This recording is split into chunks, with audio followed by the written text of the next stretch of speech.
নাও।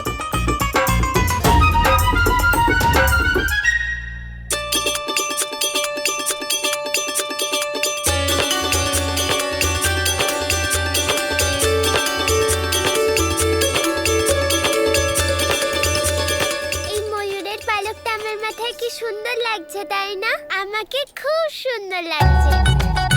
ময়ূরের পালক পরে শুধুমাত্র গোপালকেই ভালো লাগে। আরে দাদা শান্ত হন। চলো চলো এবার খেলা শুরু করি। প্রথমে আমি। না, প্রথমে আমি। তোমাকে তো ময়ূরের পালক দিলাম আমি। ঠিক আছে, যাক শেষ অবধি দুজনে খেলতে রাজি হলো।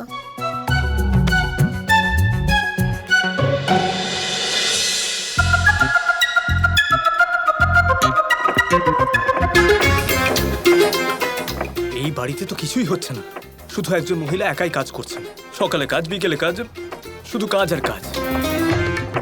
কি জানি সেনাপতি অক্রুর কোন গুপ্ত কাজের জন্য আমাদের এখানে পাঠিয়েছিলেন। আমার তো মনে হচ্ছে এখানে এমন কোনো বাচ্চাই নেই, শুধু শুধু আমরা সময় নষ্ট করছি। আমার জানি না কেন মনে হচ্ছে যে আমরা এই বাড়িতে আগেও এসেছি। আমারও তো এরকম কিছু মনে পড়ছে না, কিন্তু আমার এরকম মনে হচ্ছে। চুপচাপ দেখো, যদি কিছু মনে পড়ে যায়। আরে কিন্তু দেখার জন্য তো কিছু থাকবে নাকি? আরে দেখো,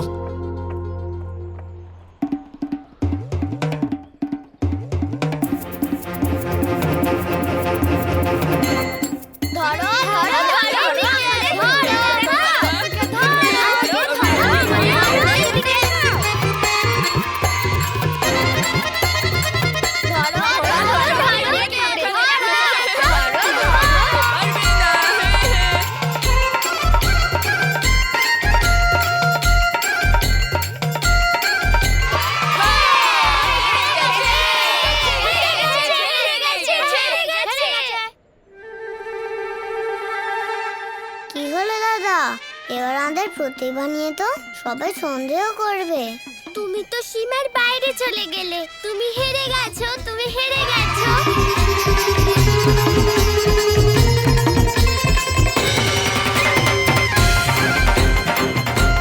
এবার আমি তোমাকে মজা দেখাচ্ছি। বৃন্দ,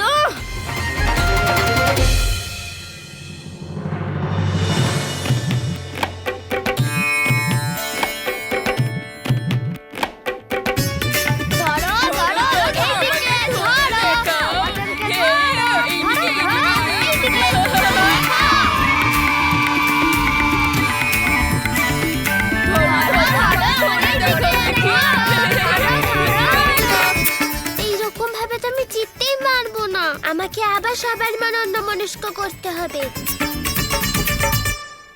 আরে আমি গরুর গাড়ির আওয়াজ শুনতে পেলাম। কার গরুর গাড়ি এসেছে?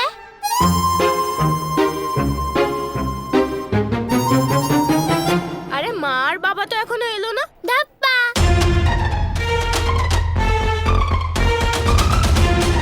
কি মজা, আমি জিতে গেছি। আমি তোমায় দেখে ফেলেছিলাম, তুমি চোখের কাপড় সরিয়ে নিয়েছিলে।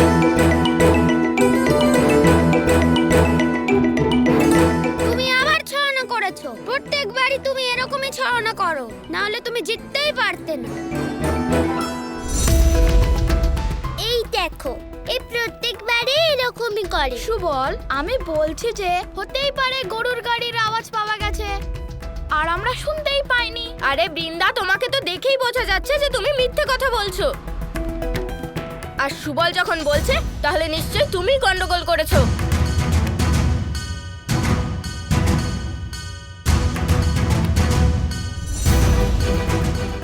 এবার তুমি বলো ভাই, যে কে ছলনা করেছে? হ্যাঁ, বৃন্দাই ছলনা করেছে। হ্যাঁ, গোপালও দেখেছে। আমিও দেখতে চাই ও কিভাবে বললো। ও ও ও কিভাবে বলবে? ও তো এখনো ছোট, তাই না? দেখলে, তোমার মিথ্যে কথা ধরা পড়ে গেল।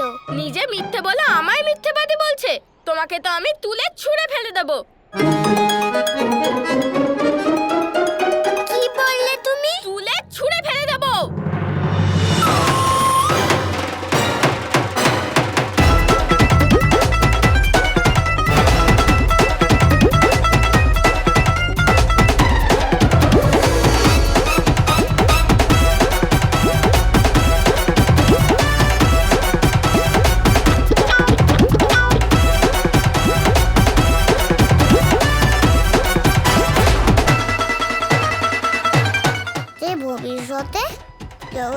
সব শক্তিশালীদের মাত করে দেবে,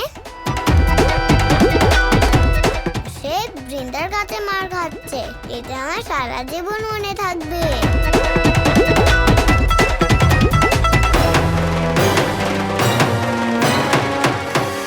যশোদা,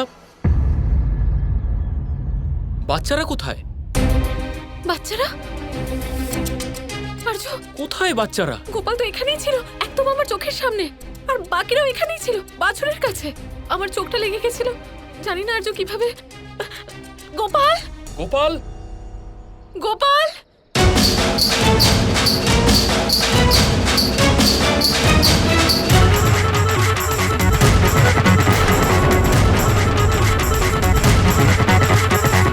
আরে বাচ্চারা! এ কি? বলরাম! প্রথমবার দাদাকে হাতে রাখার সুযোগ পেয়েছিলাম, মনে হচ্ছে সেটাও আর পাবো না। বলরাম, ছেড়ে দাও, ছাড়ো, ছাড়ো, সরো, সরো। বলরাম, ছাড়ো, ওঠো। কি করছো এসব? আরে বলরাম, বলরাম, একজন মেয়ের গায়ে হাত তোলা খুব খারাপ স্বভাব।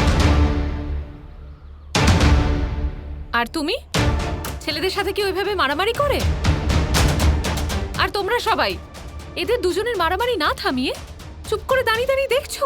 আরে না মা, ও আসলে খুব বদমাশ। খুব বদমাশ। আমি বলছি তো, ও খুব বদমাশ। বিশ্বাস করো, কাকিমা, খুব বদমাশ। তার জন্যই আমাদের লড়াই হচ্ছিল। আমরা নিজের চোখে দেখেছি। হ্যাঁ কাকিমা, এ খুব বদমাশ। চুপ, একদম সবাই চুপ। না কাকিমা, আমি একদমই বদমাশ নই। আমি মেয়ে তো, তাই ওরা সবাই মিলে আমার সাথে এরকম করছে। আমায় যেমন সরল দেখতে, আমার মনটাও সরল, একদম জিলিপির মতো। মিথ্যেবাদী কোথাকার। ওদের নিয়ে ভাবা বাদ দাও। আর এবার রাস্তা বলো, বাড়িতে সময়ের মধ্যে পৌঁছতে হবে। যদি দেরি হয়েছে আর মা যদি আমায় বকেছে, তাহলে আমি তোমায় মারবো। রাস্তাও আমি দেখিয়ে দেবো, মারও আমি খাবো। ছলনা তুমি করবে। দাদা, আমার মনে হয় এরা তিনজন এই দলের জন্যই এসেছে।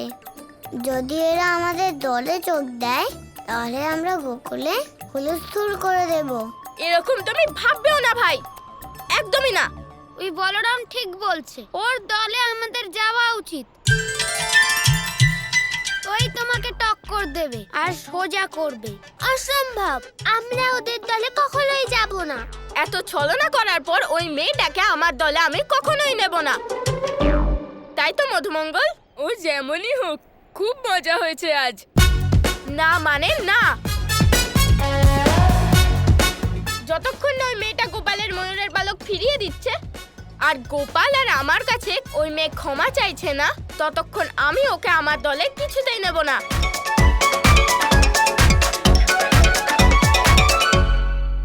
চিন্তা করবেন না দাদা, ও আমার পালকও ফিরিয়ে দেবে আর ক্ষমাও চাইবে আর আমাদের দলেও যোগ দেবে। কারণ এখন বৃন্দা, সুবল আর সুদামাকে নিয়েই আমাদের দল পূর্ণ হবে। আর এই দলই কংস মামার সাথে বড় খেলা খেলবে।